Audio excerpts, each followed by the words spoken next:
संदीप जी दिल्ली से।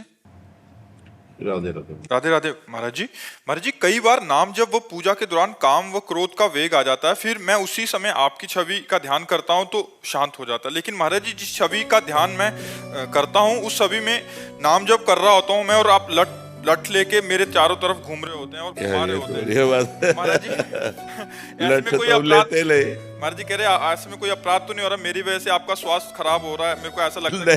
नहीं, अब लठ ले चला रहे। कह रहे इतना लठ घुमाते आप थक जाते होंगे। देखो, हमारा ये जो पांच भौतिक शरीर है जिसे आप देख रहे हो, ये किडनी रोग से ग्रसित है। इसके बल से हम नहीं है, हम श्री जी के बल से। ये बल तो खत्म हो चुका है, रोज डायलिसिस, ये परेशानी, वो परेशानी। हम इस बल से नहीं है, हम भागवतिक बल से, हम प्रियाजू के बल से हैं। जो चर्चा होती, जो भी दिनचर्या होती है, और जिनको भी मंगल में लाभ प्राप्त हो रहा है, वो प्रियाजू से प्राप्त हो रहा है। ये सामने एक पांच भौतिक शरीर बैठा हुआ है, इसमें कोई दम नहीं है। दम है तो प्रभु में है, वो उन्हीं के बल से सबका मंगल होगा। उन्हीं के बल से जो ये बात सोचेगा, जैसे आप सोचे तो काम क्रोध के समय अगर ध्यान करोगे तो ध्यान मूलम गुरु मूर्ति, पूजा मूलम गुरु पदम, मंत्र मूलम गुरु वाक्यम, मोक्ष मूलम गुरु कृपा, तो वही भगवत तत्व हमारा रूप धारण करके आपकी रक्षा करेगा। क्योंकि जा पर जेकर सत्य स्नेहु, सोते ही मिले न कछु संदेहु। अगर आपका ये भाव बन जाए कि साक्षात परब्रह्म परमात्मा ये गुरु रूप धारण किए, तो आपकी वैसे ही रक्षा होने लगेगी जैसे भगवान करते हैं। गुरु ब्रह्मा गुरु विष्णु गुरुदेव महेश्वरा, गुरु साक्षात परब्रह्म तस्मै श्री गुरुवे नमः। तो परब्रह्म सर्वत्र व्याप्त है, और आपने इस रूप की चाह की तो वही रूप धारण करके आपकी काम क्रोध से क्या, जन्म मृत्यु से रक्षा कर लेगा।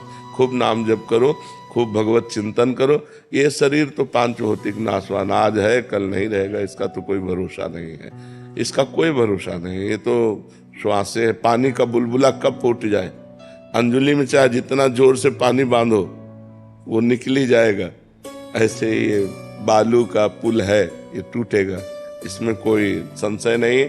आज चल रहा है, बस लाभ ले लो, कल रहे ना रहे इसका क्या भरोसा।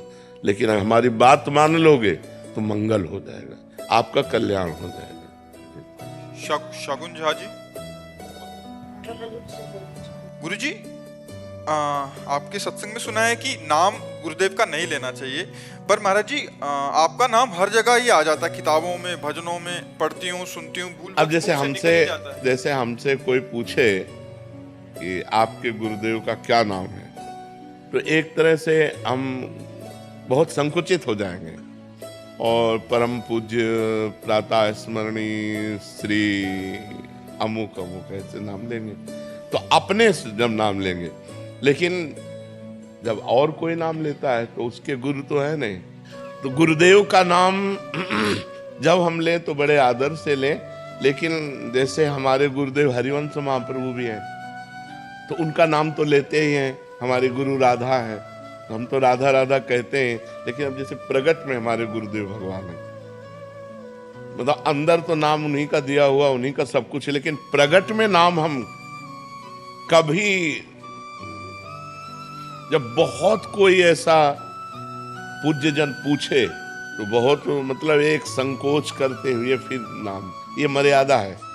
जैसे पतिव्रता पत्नी को अपने पति के नाम उच्चारण करने में सभ्यता का प्रयोग करना है, ऐसे एक शिष्य को अपने गुरु के नाम उच्चारण करने में एक संकोच और सभ्यता का प्रयोग। हाँ गुरु जी, जैसे मेरे साथ भी यही होता है कि कोई मेरे से पूछता है तो मुझे लगता है मैं क्या बोलूं, कैसे बोलूं, मैं बोलती रहती हूँ गुरु जी। हाँ नहीं, अब जैसे कोई पूछे तो अब तो बता, पूज्य प्रातः स्मरणीय सम्मान लगा करके और अपने गुरुदेव का नाम फिर बता। गिल्टी होती है कि नहीं, वो तो सबको होता है, हमको भी होता है अपने गुरुदेव का नाम उच्चारण करने में एक सभ्यता, एक संकोच होता है। और कहेंगे बड़े महाराज जी, पूज्य बड़े महाराज जी, नहीं नाम क्या है, तब फिर बहुत सभ्यता से उनका नाम सम्मान के साथ। ये मर्यादा है, ये एक मर्यादा है, शास्त्रीय मर्यादा है। और सच्चाई यही है कि हृदय से हम जप सकते हैं, लेकिन जबान से निकालने में हमें संकोच लगेगा।